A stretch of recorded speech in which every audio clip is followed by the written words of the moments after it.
What's going on, everybody? Chris here, hanging out with some influencers again, and we are continuing our study into the Gospel of Mark as Mark continues to ask the question, who do we say Jesus is? And so we're going to dive into chapter 7 and let's see what's going on there. So I'm curious, what stood out to you guys? When it starts talking about like honor your father and your mother, I got a little lost about what he was trying to say. Is that because you do not want to honor your mother and father?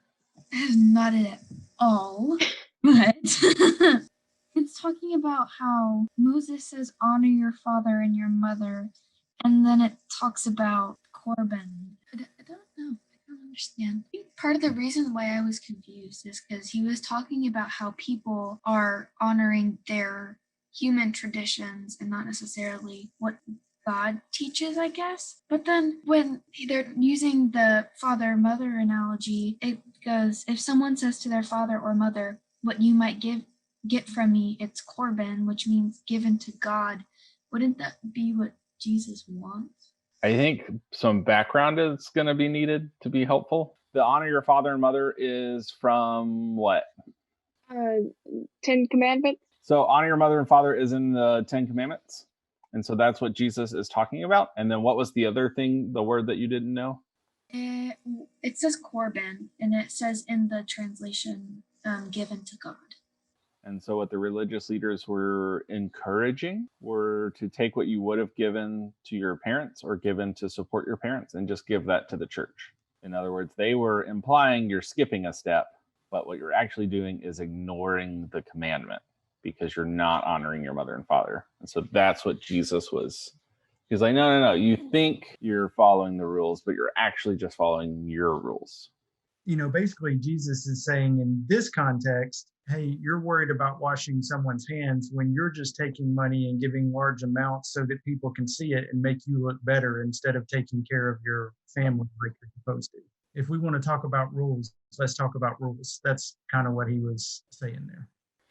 A lot of the human rules were fences built around the 10 Commandments to try to keep you from getting close to messing up. They were like, oh, well, don't get that close. Like, what about here? What about here? What about here? And it ended up they were so worried about the fences, they stopped paying attention to why the fences were even there. If we presume that there is a creator of the universe, so let's just go ahead and assume we've answered that question. Now we have to decide, are we going to allow who is going to make the decisions for our lives? I think you always make the decision in your life. I think God is going to be the person that always has the best. He always has like the answer that's correct. Now, obviously, it's not always an answer you want to hear. A lot of the times, it's actually an answer you don't want to hear. But in the end, you always make the decision. So God, in some sense, is like, he always knows what's right for you and what is going to make you become closer to him. But at the end of the day, you're always the one that has to call the shots. Okay, good. Are all of you familiar with reins and a horse? What are the reins there for? So you can control what the horse does, mostly the direction, like when it starts and stops. Now, if the horse said, I'm done, forget it, could he do whatever he wanted to even with reins? Yes. So that's what our relationship with God can be like. We can allow God to put the reins on our life to guide us and direct us. Ultimately, Eli is correct. We have the ability, we have the free will to say no. Now, often God will say, if you say no, just so you know, here's the things that can happen. But we have to then assume ask, is God good? So if we assume that there is a God, so that was the first thing we talked about. And I think Eli's right. Ultimately, we always make the decisions, but we're going to allow him to have guidance over our life, like the reins, to show us which way to go. Then we have to decide if God, using those reins, asked us to make a jump over a gorge we're not sure we can make, or do those things. Do we trust him enough, even if he continues to tell us to go in that direction? What did this passage start with?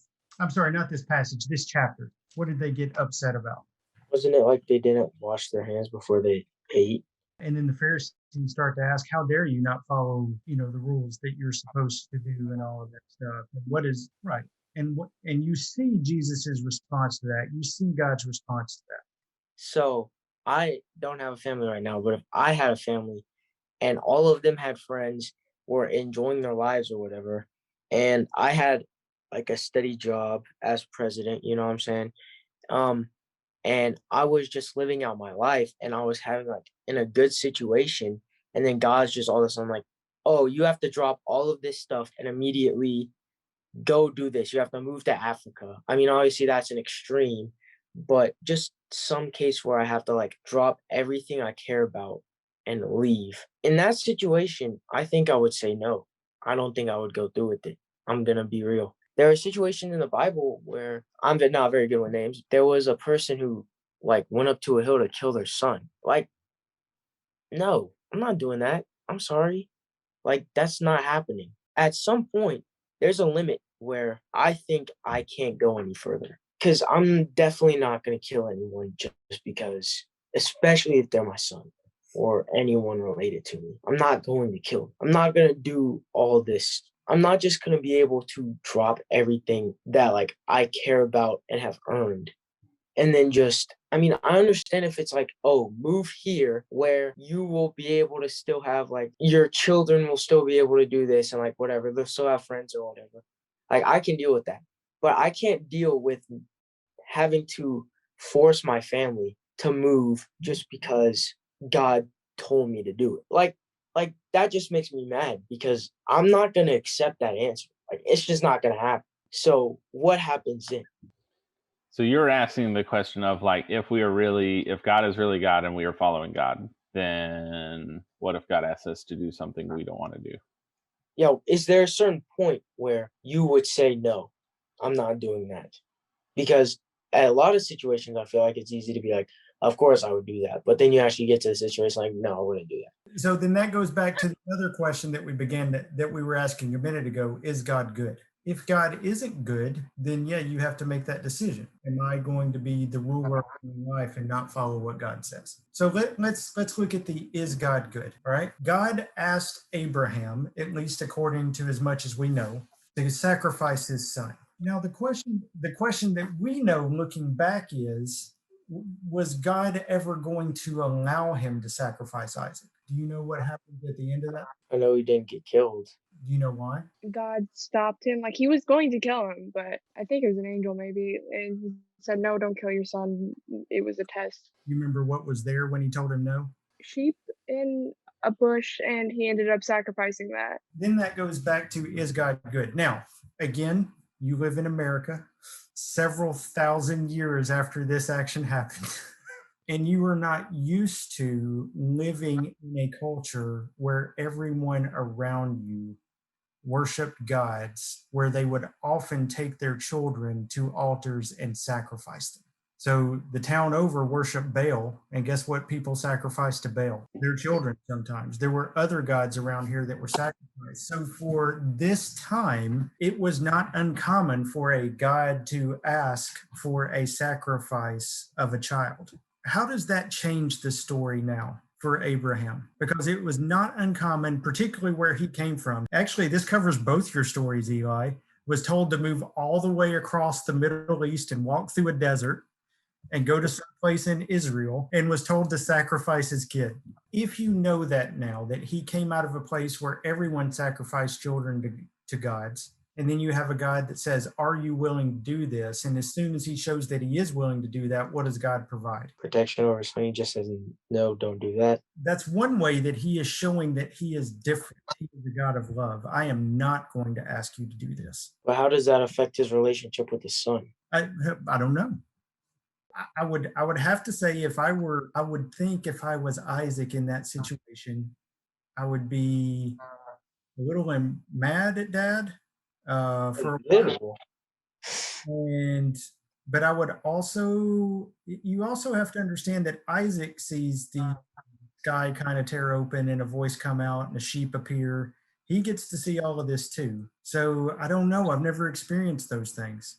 That makes me want to ask the question, what would be similar today to that? Obviously, sacrificing children is probably frowned upon at this point. But what do we see people sacrifice that is value to them, to other gods, so to speak, ways of life that aren't following Jesus? We see people sacrifice family for career success. You can see people sacrificing mental health for success.